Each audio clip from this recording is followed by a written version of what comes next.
అందరికీ good morning. జనరల్గా ప్రతి మనిషి సాక్రిఫైస్ అనేది నెత్తిన పెట్టుకొని తిరుగుతున్నాడు. ఇప్పుడు ఉన్నటువంటి ఈ టెన్షన్ లైఫ్లో, ప్రతి ఒక్క జీవితంలో, ఉరుకుల పరుగుల లైఫ్లో పొద్దున లేస్తే ఏం చేస్తామో తిరిగి వచ్చేంత వరకు గ్యారంటీ లేని జీవితాలలో ఎవరు ఎలా ముగిస్తారో లైఫ్ లేని టెన్షన్లలో దాంతోపాటు సాక్రిఫైస్ పెట్టుకున్నారు. కుటుంబం కోసం, పిల్లల కోసం, వాళ్ళ పిల్లల కోసం, వాళ్ళ లైఫ్ కోసం. ఇలాగే వన్యప్రాణులు ఉన్న జీవరాశుల్లో ఏ జీవి కూడా తన పిల్లల కోసం తన కష్టాన్ని నమ్ముకుని బ్రతకదండి. తన రెక్కలు రాగానే ఎగిరిపోవడానికి ప్రయత్నం చేస్తుంది.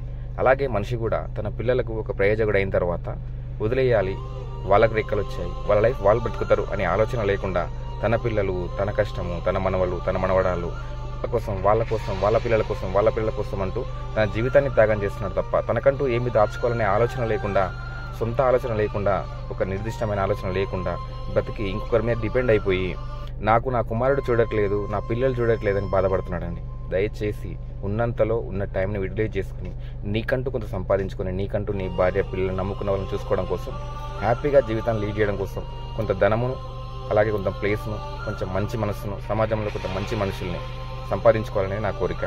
దీన్ని బట్టి మీ నిర్ణయం, నా నిర్ణయం ఏకీభవంగా ఉంటూ ఒక ఆలోచనతో, నిర్దిష్టమైన ఆలోచనతో మనం సమాజంలో ఎదుగుతూ మంచి వ్యక్తిగా, గుర్తింపున్న వ్యక్తిగా ఎదగాలనేది నా కోరిక. దయచేసి మంచిగా అనిపిస్తే సహకరించండి, మీకు ఏమన్నా చెడుగా అనిపిస్తే విస్మరించండి. Thank you so much.